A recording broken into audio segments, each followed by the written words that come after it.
Tem um incendiário comigo aqui? Eu estou preocupado com esse lado direito. Inclusive, se a intercessão puder me ajudar aqui. Acho que o nível de visitante está muito alto aqui. Eu preciso de mais incendiário. Deixa eu perguntar de novo. Tem algum incendiário aqui? Alguém apaixonado por Jesus? Amém, amém. Eu queria te convidar a queimar tanto com aquilo que Jesus vai fazer, que vai constranger quem está do seu lado. Amém? A gente tem que elevar o nível, irmão. A gente precisa elevar o nível. Quando a gente honrar a Deus da forma que Ele merece, quem não honra a Deus vai se sentir tão envergonhado e constrangido que vai querer carregar o que você carrega. Vai querer viver o que você está vivendo. Vai querer se entregar como você está se entregando. Cara, desculpa, mas eu não consigo queimar como você queima. O que você faz? Você vai falar: irmão, eu lembrei de onde Ele me tira todas as vezes que eu estou no ambiente de adoração. Eu lembro de onde Ele me tirou. É simples, é mais fácil do que parece. É só a gente trazer à nossa memória aquilo que dá esperança. Você teve uma cura na vida do teu filho, traz a memória no momento de adoração. O Bruno e a Bruna, nossos pastores, eles chegaram a um ponto em que o Hugo estava tão mal, ele era bebê ainda, era pequeno ainda, que os médicos estavam quase que desencorajando. Eles chegaram no leito de hospital e fizeram uma oração de entrega. Jesus, a gente crê que o Senhor pode curar, mas se não acontecer, a gente te entrega o Hugo nas suas mãos. Irmão, você está num momento ruim, traz essa memória, que é impossível você não sentir o seu coração grato e voltar a queimar por Ele. O problema é que às vezes a gente se esquece do que Deus fez no passado e por isso duvida que Ele pode fazer de novo no presente. Tem muito mais a ver com falta de memória do que com falta de fé. Quando eu recebi esse testemunho, estava indo para minha sala, veio essa menina aqui da nossa igreja, essa mulher da nossa igreja, falando: pastor, há 7 anos a gente não consegue engravidar. E aí você orou especificamente por mulheres que não conseguem engravidar. E aí tem alguns dias que a gente fez o exame e eu estou grávida. Eu vim para compartilhar esse testemunho. E eu falei com ela, glória a Deus. Eu falei com ela, 1988. Eu recebi de Deus uma porção para poder profetizar sobre mulheres que não conseguem gerar filhos. Você vai falar: quantos anos você tem, pastor? 1988 você já estava no ministério? Não, eu estava no ventre da minha mãe, com todos os médicos que eles iam se consultar, dizendo para abortar aquela criança. Então, porque eu não fui abortado por um cuidado de Deus, eu creio que existe uma graça para liberar vida sobre o ventre de outras mulheres. Todo lugar que o inferno tentou tocar para paralisar você, é nesse mesmo lugar que Deus vai tocar para ativar você, abençoar você. Você crê nisso? Irmão, quando a gente começa a crer nisso de verdade, a gente para de olhar para as nossas crises do passado como se fosse um portfólio dos momentos em que Deus me abandonou. E a gente começa a entender como um portfólio de todas as áreas que Deus me deu autoridade para ministrar sobre alguém. Você foi alguém que enfrentou, talvez sua única crise foi a falência, então Deus pode te usar com uma prosperidade, e não uma prosperidade que aponta para você, ou com o quão bom você é para recomeçar quando você pede, mas o quão misericórdia, é muito inglês, gente, tem horas que confunde, é inglês, é português, é espanhol. Estou falando muito tempo com irmãos de Argentina, Chile, todo. Jesus. Você vai lembrar do quanto Ele é misericordioso. Foi, pronto. Nunca achei que eu fosse vibrar tanto só em falar isso. Misericordioso. Misericórdia, irmão. E as pessoas vão olhar: cara, você viu o que Deus fez na vida dele? Uau. Talvez o que você viveu foi um desafio na tua área familiar. A gente tem casais aqui que separaram e casaram de novo com a mesma mulher. Eu quero casar de novo, mas já tem até o divórcio, eu sei, mas eu quero casar de novo com ele, eu quero casar de novo com ela. A gente tem casos aqui de pessoas que enfrentaram uma doença que quase levou à morte. 29 anos de idade eu estava lutando para sobreviver. 34 anos eu fiz semana passada, eu estou liberando vida sobre pessoas que precisam de uma cura física. Irmão, não é o final da história. O teu deserto não é a última palavra de Deus. O teu deserto pode ser uma permissão de Deus para te dar uma capacidade sobrenatural para liberar pessoas que estão vivendo um desafio natural. Então você foi marcado, você pode marcar. Você foi curado, você pode curar. Você foi liberto, você pode libertar. Você foi transformado, você pode transformar. Alguém me ajuda a pregar, pelo amor de Deus? Você crê nisso? A gente tem que se agarrar e crer nisso. Por que eu estou falando isso, irmão? Porque a gente não pode se saciar ou se esquecer com aquilo que viveu no passado ou está vivendo hoje. Deus tem algo novo todos os dias, irmão. Eu estou fazendo uma coisa nova, vocês não percebem? E eu estou liberando essa palavra porque essa semana a gente teve uma semana profética. Quem estava aqui sabe do que eu estou falando. Segunda-feira foi absurdo, terça-feira foi surreal, quarta-feira foi sobrenatural, quinta-feira foi... Cara, quinta-feira o culto acabou 10h40, eu acho. A gente só saiu daqui meia-noite, irmão. Do nada o Ulisses chega, tinha vindo sei lá da onde, falou com o Sam, cara, que ambiente glorioso, que vontade de poder cantar. Coloca uma guitarra no menino, dá um microfone para ele, ele começa, liderar a adoração. Irmão, eu acredito numa igreja faminta, que consegue mover o sobrenatural através da sua fome. Então, de verdade, eu vou abrir meu coração aqui. O que você pode esperar de mim como pastor? Irmão, alguém que não tem todas as respostas, alguém que não é o cara com maior conhecimento teológico, alguém que não tem uma série de coisas que talvez em algum momento isso já te encantou no pastor. Mas o que você não pode esperar de mim, irmão, é alguém que quer construir qualquer coisa para Deus. Eu não quero experimentar qualquer culto, eu não quero viver qualquer ambiente, eu não quero, porque esse ano pode ser o meu último ano, e se ele for o meu último ano, eu quero, irmão, experimentar tudo que Deus tem para mim, para minha casa, para o meu ministério, para o meu chamado. Você crê nisso, irmão? Pastor, o que isso tem a ver com a semana profética que a gente teve? Existe algo, irmão, que quando a gente desbloqueia isso, a gente começa a viver o novo nível de Deus. O problema é que muitas vezes, quando a gente vive um momento como esse, uma semana como essa, olha para mim, irmão, a gente se sacia só em ter ouvido Deus falar o que Ele deseja fazer. Então alguém recebeu uma palavra, eu vou te usar muito nessa área, ou eu vou abrir essa porta. E tem gente que, estou bem, estou saciado, obrigado Jesus. Mas a palavra profética não é só para saciar a sua alma, é para gerar ainda mais fome no teu espírito. A palavra profética é para trazer paz para o seu presente, é para apagar o teu passado, mas é para liberar o teu futuro, irmão.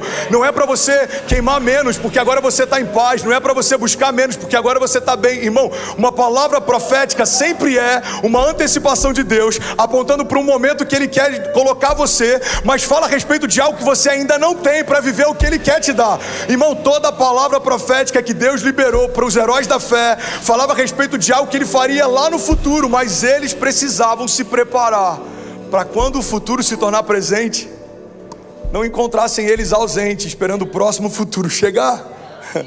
Tem gente que está tão em busca do próximo futuro, que quando aquilo que era futuro há 20 anos atrás se torna presente 20 anos depois, você ainda está esperando o próximo mover, o próximo, a porta aberta. Irmão, Deus está abrindo portas todos os dias. Deus está fazendo coisas novas todos os dias. Então vive o hoje, se prepara para aquilo que Deus falou que faria amanhã. Eu tenho mais 10 minutos, eu tenho que trazer mais clareza para isso. 31 países conectados, você pode celebrar Jesus?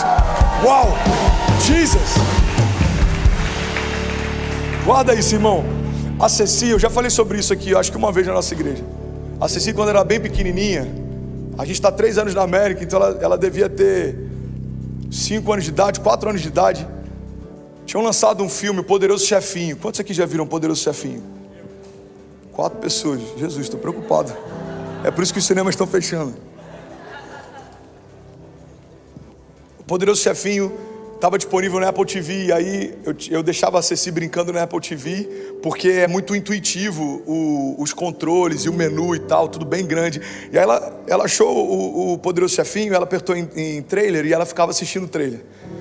E aí eu falei, que legal, ela gostou do trailer. Primeira vez, segunda vez, terceira vez, quarta vez. E aí aquilo ali me chamou a atenção. Eu falei, cara, impressionante. O trailer era 1 minuto e meio de um filme de 1h30. Mas ela está feliz em repetir e assistir as mesmas coisas, como se aquilo ali fosse tudo. Pega isso, irmão. Irmão, Deus falou tanto comigo através da Cecília se saciando com um trailer, que isso pode trazer vida para alguém que está aqui nessa manhã. Você crê nisso? Diga amém. Primeira coisa que eu aprendi é que toda criança, por não saber tudo que está disponível, se sacia com a parte que você disponibiliza para ela.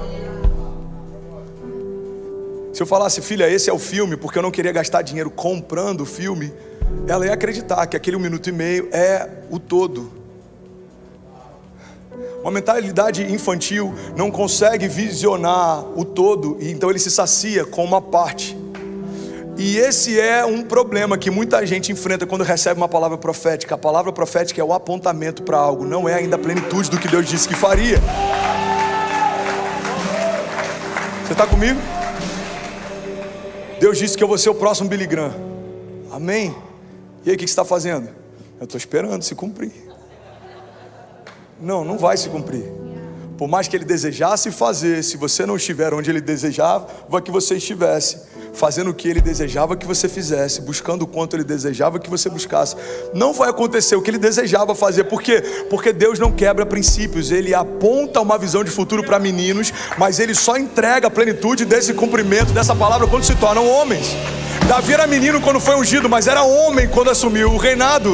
José era um menino quando teve um sonho, mas era homem quando assumiu o governo.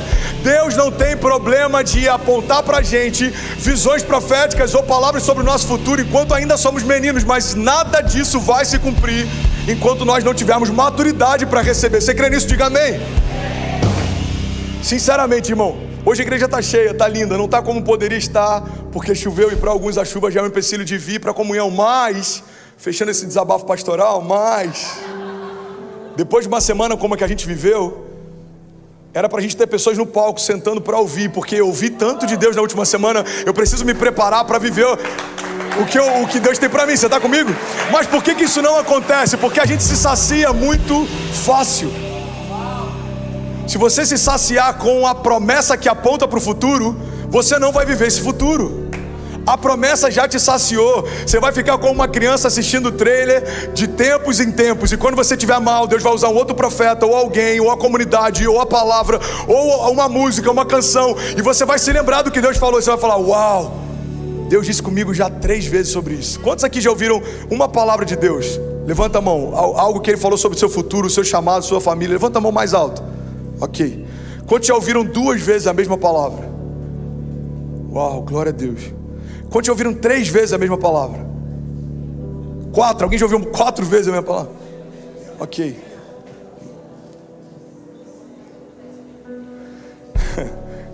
Teve alguém que falou: lá vem.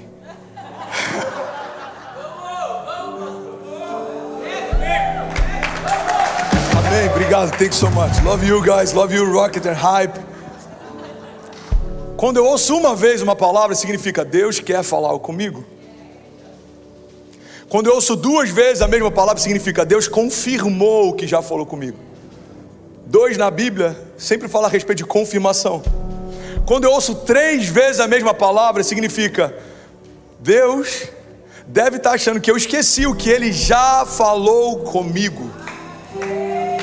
Irmão, se você já ouviu de 3 vezes para cima, não significa que Deus está ansioso para cumprir. Significa que você é teimoso para ainda não ter se movido naquilo que Ele pediu para você se mover.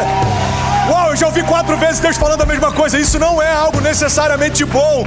Deus está lembrando algo que você não deveria ter esquecido. Noé ouve de Deus uma palavra, ele começa a construção da arca. Uma direção, por décadas ele se manteve. Hoje a gente ouve dezenas de palavras, por uma crise a gente já desiste. Mas Deus não falou com você 10 vezes. Falou, cara, mas olha a minha situação financeira. Não, Deus não se esqueceu de você por conta de um momento que você está vivendo. As palavras que Deus libera não são cativas aos momentos que você vive. Irmão, a gente está falando de um Deus que se move na eternidade. Você consegue imaginar um Deus que fez o tempo, passei na eternidade? A Bíblia chama Ele de maravilhoso conselheiro, Deus forte. Vamos falar isso junto, diga: maravilhoso conselheiro, Deus forte. Irmão, se Ele é o Pai da eternidade, a Bíblia está dizendo que a eternidade nasceu dEle. A eternidade é filha de Deus. Então como que um Deus que não só se move na eternidade, mas Ele gerou a eternidade, como esse Deus vai ser pego de surpresa com algum momento adverso que você está vivendo? Irmão, eu imagino Deus que é antes de todas as coisas, permanece depois de todas elas, passeia na eternidade, considera 1000 dias como 1000 anos como se fossem um dia, olhando para um mês de crise que você está vivendo, e você dizendo para Ele: você se esqueceu de mim. Ele olhando para o plano total falando: oi? Desculpa, filho, você está falando de quê mesmo? Estou falando do mês de agosto de 2016. Você se esqueceu de mim. Você se esqueceu de mim. eu passei a maior crise do meu ministério. Ou eu tive uma crise na minha família, ou eu passei vergonha porque eu não tinha como sustentar minha casa naquele mês. Ou imagino Deus falando, me dá só um tempo para eu ampliar e chegar nessa partícula que você chama de crise, porque para mim é uma vírgula na construção da sua história. O que eu tenho para você não dura os 80 anos que você vai viver aqui. O convite que eu tenho com você é para caminhar comigo na eternidade. Os seus 80, 60, 40 anos de vida aqui são nada comparados àquilo que eu estou te convidando para viver comigo. Eu tenho projetos e palavras de vida eterna para você. Você está comigo? Diga amém. Mas quando a gente está exposto a uma teologia que só fala, Deus vai te dar, Deus vai fazer, Deus vai empoderar, Deus vai cumprir, no hoje, o problema é que eu começo a achar que a minha caminhada com Deus, ela acaba quando eu morro, e é por isso que tem tanta gente ansiosa. Eu quero viver logo antes que eu morra, para que se cumpra tudo que Deus prometeu, irmão. Aqueles que confiam no Senhor, eles não se cansam, voam alto como águias, eles enxergam além do alcance, são renovados durante a jornada, mas a sua história com Deus não termina quando você morre. É interessante, quando a gente vai celebrar um casamento, uma das coisas que a gente normalmente ministra no final dos votos é que essa aliança dure até que a morte os separe. Mas o que Jesus fez com a gente é muito mais profundo.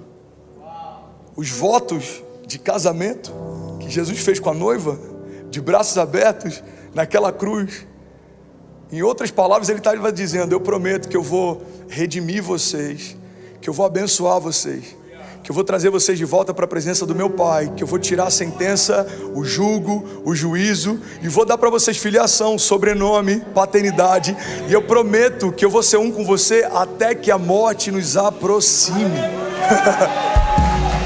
Um casamento natural pode sofrer uma separação quando alguém morre, mas o casamento que Jesus propõe com a noiva, na verdade ele vive uma aproximação quando a gente morre. É por isso, irmão, que viver é Cristo e morrer é lucro. Por quê? Porque estamos mais próximos daquele que vamos caminhar todos os dias da nossa vida. Você está comigo? O problema é que às vezes a gente esquece de falar do céu. E é por isso que uma crise temporária rouba tanta alegria de tanta gente na igreja. Porque se eu estou olhando só para o tempo de agora, eu acho que um mês de crise significa uma ausência de Deus. José não acreditou que os anos de cativeiro eram uma ausência de Deus, e é por isso que ele viu a promessa se cumprir no tempo de Deus. Davi não acreditou que a perseguição de Saul era uma ausência de Deus, por isso ele viu o cumprimento das promessas de Deus. Noé não acreditou que a demora na construção da arca era uma ausência de Deus.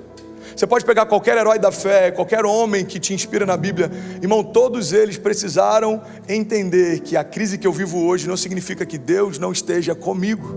Você está comigo? Diga amém. Então vamos voltar para o lance do trailer do Poderoso Chefinho. Sabe o que é louco? A gente derrama o máximo que a gente pode. Vai ter gente que vai chegar em casa e vai falar, e aí amor, como é que foi o culto hoje? Foi bom. Ele falou de quê? Poderoso Chefinho, alguma coisa do tipo. Falou de um trailer da Ceci. Legal, o culto foi da Disney, né? Legal. É uma analogia tão simples, mas ela pode gerar vida em alguém aqui nessa manhã. Amém? Primeira coisa que eu aprendi com Cecília vendo um trailer. Quando a gente tem a mentalidade infantil, a gente se sacia com um pouco, como se aquilo fosse tudo. Segunda coisa que eu aprendi, porque eu de verdade fiquei meditando sobre isso e aquilo me impactou. A Cecília, por mais que ela tivesse excited, por mais que ela tivesse ansiosa para ver o filme, só eu podia comprar o filme para ela. Porque pede os dados bancários e um adulto que tem uma conta pode pagar para que o seu filho, que ainda é criança, possa ter acesso ao filme. Sabe o que eu aprendi naquele dia? Por mais excited que eu possa estar com aquilo que eu quero ver, só está disponível quando eu for maduro e quando eu pagar o preço. Pega isso, irmão. Por que nem toda palavra profética se cumpre? Porque nem todo mundo quer pagar o preço. A palavra não se cumpre no dia que você recebe, a palavra se cumpre no dia que ela se cumpre. Quando ela se cumpre. É louco porque o meu pai, há alguns anos atrás, escreveu uma carta para mim e ele botou sem data. E por mais que ele não tivesse o entendimento de por que ele botou a data e deixou em branco, hoje a gente entende o porquê. E aí tempos depois, quando a gente foi enviado para cá, eu estava desmontando o meu gabinete lá em Niterói, e aí quando a gente pega a minha Bíblia, abriu e tinha um papel dentro, e era a carta do meu pai, falando sobre coisas que ele queria viver ao meu lado. E aí uma das coisas que ele estava dizendo era: filho, eu ainda vou ver você pregando em estádios em outras nações. Aí, pega isso, irmão. A gente está no gabinete aqui, no Green Room, antes de começar, segunda-feira. Vitor Hugo vira para ele e fala: Deus te deu um livramento. Que é a mesma palavra que meu pai recebeu no domingo ou no sábado. Não, no sábado. Alguém falou com ele: Deus está te dando um livramento. Eu sinto que tem algo no seu coração que é para roubar a alegria do pastor André, paralisar, trazer distração sobre esse mover de Deus. O inferno quer tocar você para parar ele. Mas um homem de Deus vai te dar a mesma palavra para confirmar o que eu estou falando. Isso foi no sábado. Chega na segunda, o Vitor Hugo fala: eu vejo Deus te dando um livramento no coração, suas artérias sendo desentupidas, e Deus te deu um bônus e acrescentou anos de vida para você ver o que você ainda não viu. Uma promessa de Deus de que o seu filho vai pregar em estádios e você vai estar lá com ele. Na hora a gente lembrou de uma carta, irmão. Ele vai chorar, gente, ele nunca chora. Isso é inédito, hein? Você que está vendo isso aqui. Aleluia. Te amo, paizão. Deus de detalhes, né? Aí hoje eu estou pregando. Quem está aqui? Acabou de chegar essa semana. É um médico que cuidou do meu coração quando eu quase morri alguns anos atrás. Você pode celebrar pelo Deus de detalhes que a gente serve. Aquela carta foi escrita, inspirada por uma visão que Deus deu, algo que Deus colocou no espírito dele. Aí Deus usa alguém através de uma palavra profética para trazer à sua memória: eu ainda não concluí o que disse que faria. Agora entende isso, irmão. Do dia em que aquela carta foi escrita até o dia em que ela vai se cumprir, tem muito sangue, suor e lágrima envolvido no meu ministério. Teve muita desonra, momentos difíceis, plantando igreja com 1000 e poucas pessoas, mas com a minha conta de luz cortada em casa, vivendo algo incrível no ministério, mas passando desafios financeiros em casa. Irmão, não são só flores. Tem um provérbio oriental, já falei sobre ele alguma vez aqui, que diz que homens fortes criam tempos fáceis criam homens fracos criam homens difíceis. É cíclico. Então talvez algum momento difícil que Deus está permitindo que você enfrente, não é porque Ele não ama você, é porque Ele não quer que você seja mimado e pare na primeira retaliação, no nível que Ele quer te levar. Então, irmão, quando Deus me ensina a não ficar reclamando com uma batalha pequena, o meu caráter está sendo forjado para que as batalhas que Ele vai permitir que eu enfrente também não me parem no futuro, irmão. Quem aprendeu a lidar com ursas e leões enfrenta gigantes sem nenhum medo. O tempo do preparo não é o tempo da ausência de Deus. Você precisa de estrutura para receber a unção que Ele quer derramar sobre você. Você recebe isso? De verdade, alguém recebe algo nessa palavra? Aleluia. Jesus. E sabe o que é louco? Eu vou precisar terminar. Eu tenho só mais 5 minutos. Quantos me dão 5 minutos? Amém. Cadê você? Quem me dá 5 minutos? De verdade. 5, 10, 15, 20. Quem dá mais? 40. Amém. Eu acho que a gente podia marcar um tempo de mesa aqui para pregar sem timer. Vamos fazer isso? Quem quiser levantar, tomar um café, voltar. Se você quiser ficar em jejum, a gente deixa os elementos da ceia. Quem quiser, chega, pega, ceia, ministra. A gente limita tanto, irmão. Quando a gente está no ambiente com amigos e tá bom, cara, eu tô indo embora. Não, fica aí, mano. Eu vou trabalhar amanhã, dorme um pouco menos. Quando tá na palavra, o pastor vai passar de novo. Tem que almoçar. Vamos lá, deixa eu voltar. Já perdi 1 minuto que eu ganhei. Cara, o problema da gente se saciar quando ouve a palavra profética é que a gente acha que aquilo ali já é a plenitude do que Deus prometeu, mas não é. Aquilo ali é só um presságio do que Deus vai fazer. É só um apontamento. Toda palavra profética é um apontamento para algo. Ele está te mostrando o que Ele quer fazer. Ele está te lembrando do que Ele já te disse. Ele está mostrando um lugar, um tempo. Ele está dizendo para você: é esse lugar que eu tenho e é isso que eu quero fazer. Em outras palavras, o que Deus está dizendo é: se prepare para receber aquilo que eu quero derramar. Você está comigo? Diga amém. Então guarda isso, irmão, nunca se esquece. Ouvir de Deus uma vez é bom, Deus quer falar algo comigo. Ouvir de Deus 2 vezes é maravilhoso, Deus confirmou algo comigo. Ouvir de Deus 3 vezes em diante, irmão, eu não estou entendendo o que Deus já falou comigo. Tem gente que acha que é incrível, Deus já me deu, uau pastor, Deus já me deu 5 vezes essa palavra, você acredita? Acredito. Uma das coisas que mais me deixava revoltado quando eu liderava jovens era quando vinha alguém falar: pastor, eu tenho um chamado, cara, desde que minha mãe estava grávida, minha avó recebeu uma palavra uma vez de uma profeta. Ele vai enumerando, porque o orgulho de quem sacia com a promessa é o número de vezes que ouviu a promessa. Uma vez uma profeta falou, aí uma vez eu estava no carro, aí Deus falou, aí uma vez eu pedi um sinal e Deus fez. E a pergunta que eu me fazia por dentro era: o que está faltando para você sair do lugar da promessa e viver isso como uma realidade para você? Porque Deus já me prometeu muitas coisas, algumas delas já se tornaram realidade, mas as que ainda não se tornaram, eu a persigo, irmão, dia e noite. Eu quero ver o cumprimento do que Deus me prometeu. Sabe o que é maravilhoso? Quando a gente começa a viver o cumprimento, Deus começa a liberar novas promessas. É o novo de Deus. É o novo de Deus. Estou terminando. A vontade de Deus, irmão, Romanos 12 fala que ela é boa, perfeita e agradável. Ela é boa, agradável e perfeita. E quando a palavra fala a respeito da vontade de Deus, com essas 3 características, eu acredito que não está falando só de 3 características diferentes, mas está falando de 3 níveis diferentes da mesma vontade. Você está comigo? Não se distrai, irmão, de verdade. Se alguém precisar ir, somos 6.000 pessoas, a Austrália acabou de conectar também. Se alguém precisar ir, eu entendo, mas se você puder ficar, tem algo de Deus para o final dessa mensagem. Romanos 12:2 diz: não se amoldem ao padrão desse mundo,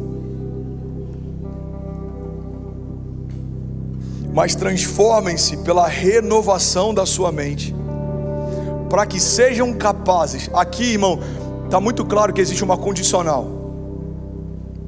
Você vai ser transformado para que aí então você seja capaz. O que a Bíblia está dizendo bem claro é que se eu fizer isso, se eu receber isso, eu vou ser capaz de experimentar aquilo. Mas se eu não tiver, é impossível experimentar a boa, agradável e perfeita vontade de Deus. Você está comigo ainda? Diga amém.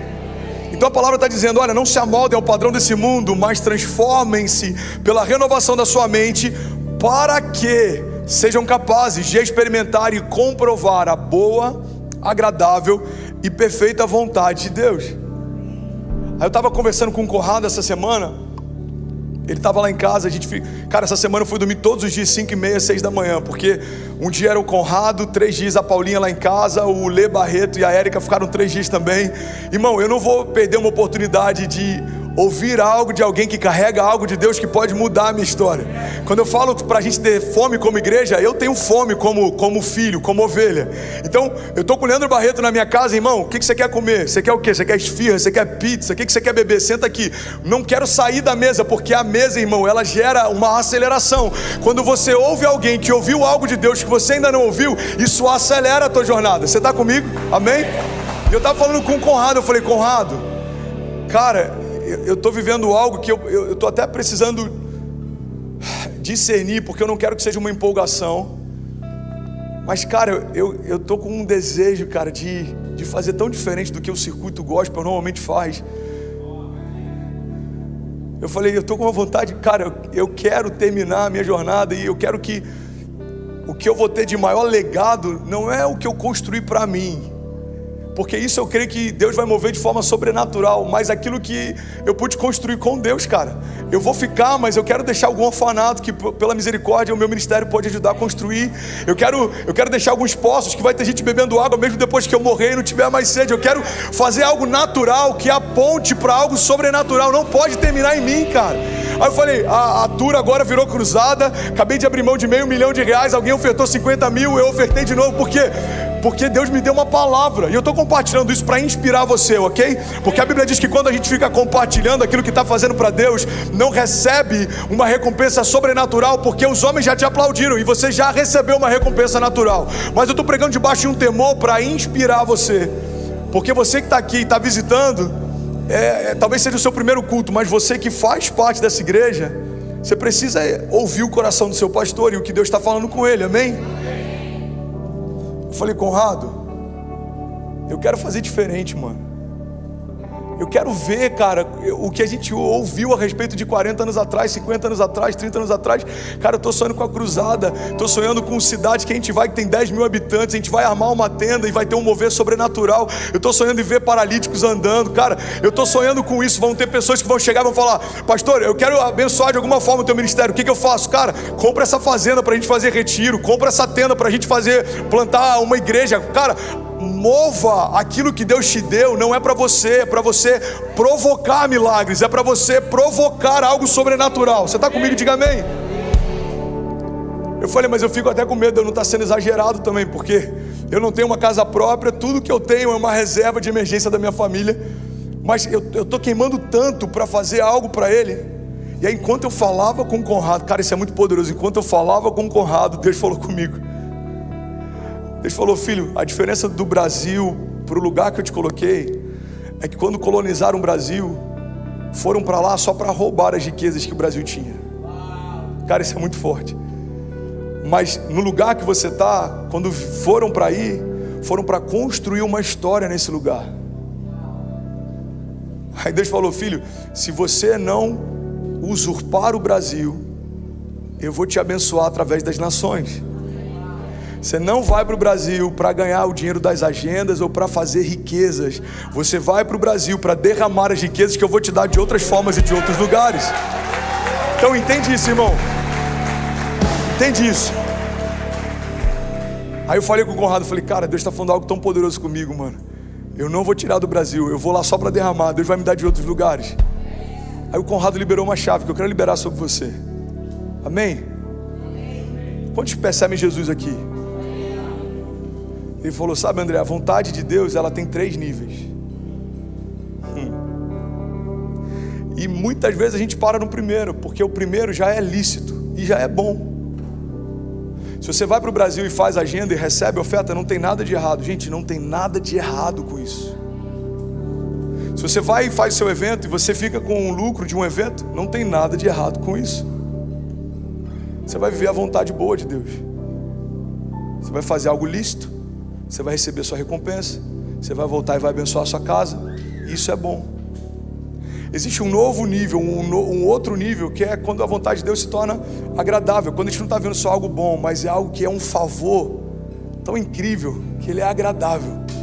Você fala: cara, meu Deus, o que eu estou vivendo? Cara, olha isso. É quando você abre mão de algumas coisas que para você tem importância, e Deus vai te dando coisas que você nunca imaginou viver. Ele falou: cara, mas eu creio que Jesus está te chamando para entrar no nível em que a vontade dele é perfeita. É quando você renuncia tudo o que você queria, você está pronto para receber tudo que Deus quer te dar. A vontade boa, agradável e perfeita de Deus fala a respeito de níveis de renúncia em Deus. O problema, irmão, é que a gente ouve tanto uma teologia que aponta para aquilo que Deus vai me dar, que renunciar de algo que Ele já me deu é quase que loucura. Se eu estou lutando para conquistar cada vez mais, qual é o sentido de abrir mão de algo que eu já conquistei, irmão? Essa é uma mentalidade que faz com que eu queira guardar o pão para o dia seguinte, porque eu não confio que Deus vai enviar o maná amanhã de novo. A América é especialista em formar pessoas que preferem reter do que confiar no transbordo que vem da parte de Deus. A América tem saqueado o nosso coração sem a gente perceber. E não é um problema da América. Existe uma cultura tão forte aqui de meritocracia que é uma bênção para várias coisas, mas tem roubado de nós que somos cristãos o entendimento de que o favor não tem nada a ver com o mérito. O favor é uma escala superior. Eu não vivi isso aqui porque eu fiz por merecer. Mas você acabou de falar, André, que você tem que se posicionar para viver a promessa. Irmão, me posicionar é o mínimo no natural para que eu possa viver um romper sobrenatural. O mínimo que eu fiz foi estudar, buscar, orar, clamar, dizimar, ofertar, servir. Agora, você acha que o que eu estou vivendo tem a ver com aquilo que eu fiz, irmão? Não é simples assim. Você vai fazer algo tão pequeno e você vai viver algo tão grande de Deus, que é impossível você se iludir achando que o mérito é teu. Deus pega Moisés e fala: pega um cajado, toca no mar e ele vai se abrir. Olha para mim, irmão. O que é mais fácil? Pegar um pedaço de pau ou abrir o mar vermelho? Aí Deus fala: Noé, constrói uma arca, porque eu vou dizimar toda a criação e eu só vou guardar a sua família. O que é mais fácil? Construir um barco ou viver um favor de Deus poupando você entre todas as famílias da terra. Irmão, para pensar, o que é mais fácil você dizer, eu não vou me dobrar a outros deuses? Ou você dançar dentro de uma fornalha ardente, aquecida 7 vezes mais? O que é mais fácil, irmão? Sabe o que Deus está ensinando para a gente? Filho, faz o fácil. Deixa que o impossível eu faço. Deixa que o impossível eu faço. Então vamos ser sinceros. Sabe por que tem muitas palavras proféticas que a gente ainda não viveu? Porque tem áreas da nossa vida que a gente ainda não quer renunciar. Eu acabei de ofertar $500 mil por conta da cruzada. Maior oferta da minha vida. Eu falei sobre isso no dízimo aqui, ó. Às vezes a gente fica tentando reter, quando na verdade, quando a gente libera, Deus vai levando a gente para novos níveis. Quando eu imaginei que eu poderia ofertar $500 mil, cara, eu já dependi de oferta para pagar a conta de luz de R$150. Isso é Deus, irmão. Isso é o fruto da obediência. E eu poderia usufruir, poderia, mas eu não quero me alimentar de sementes. Essa semente pode gerar uma nova colheita e Deus pode me levar a novos níveis. Mas sabe o que aconteceu semana passada? Uma das pessoas do nosso staff, uma das pessoas da liderança da nossa igreja, pegou o carro, o único carro, falou: mano, senti de ofertar para você. E ofertou para um outro menino do nosso staff. Irmão, a cultura da renúncia, ela provoca generosidade. Do mesmo jeito que a nossa carne não suporta ouvir falar sobre isso, o nosso espírito, ele fica inquieto quando ele começa a ver isso. Por quê? Porque ele sabe que essa é a cultura do céu, ele tem saudade disso. Segunda-feira eu esqueci de fazer a palavra de oferta. Gente, em nome de Jesus, eu não vou fazer oferta nenhuma no final do culto. Eu não quero que você dê nada, ok? A igreja foi tão saqueada por homens hipócritas que fizeram coisas erradas com a finança da igreja, que o fruto disso é uma igreja cativa quando o assunto é falar sobre semente. Por que o inferno batalhou tanto para cauterizar o nosso coração sobre semente? Porque tudo no reino começa com uma semente. O próprio Jesus é uma semente. Jesus é a semente de Deus. Você sabia que a palavra sêmen vem de semente? O homem é gerado através de uma semente. Desde o princípio tudo se move através de semente. Quando o inferno rouba a nossa alegria na renúncia, ele paralisa o nosso futuro, inclusive inviabiliza algumas palavras proféticas. Porque tem coisa que você só vai viver se você estiver pronto a abrir mão. Você está comigo? Posso finalizar com uma passagem? Alguém está recebendo algo de Deus? Você pode celebrar Jesus no seu lugar? Jesus. Somos 6.300 famílias conectadas. Se tiver 2 pessoas por casa, a gente tem um maracanãzinho inteiro ouvindo algo de Deus essa manhã. Jesus. Gênesis 22 diz assim: passando algum tempo, Deus pôs Abraão à prova, dizendo: Abraão, ele respondeu: eis-me aqui, Senhor. Então disse Deus: toma o seu filho, o seu único filho, Isaque, a quem você ama. Cara, isso é muito poderoso. Irmão, olha para mim. A chave que eu estou compartilhando aqui, se 5% da nossa igreja pegar, em 2 anos a gente vai ter 5%, vivendo um romper tão grande que vai ser suficiente para suprir tudo que 100% tem vivido e feito nesses últimos 2 anos. Eu creio nisso de verdade. Eu creio nisso de verdade. Eu não estou pregando o que eu acho, eu estou pregando o que eu vivo. Amém? Deus tem me provocado para isso. Quanto tempo faz que eu não sou extravagante com Ele? Então disse Deus: tome o seu filho, o seu único filho, Isaque, a quem você ama, e vá para a região de Moriá e sacrifica-o ali como um holocausto, como uma oferta, em um dos montes que eu lhe indicarei. Irmão, olha para mim, isso é muito poderoso. Sempre que Deus te pede algo, Ele pede algo específico. Abraão tinha 2 filhos, mas Deus fala com ele: eu quero que você sacrifique o seu único, porque um filho que Deus deu era um só, o outro Ele fez.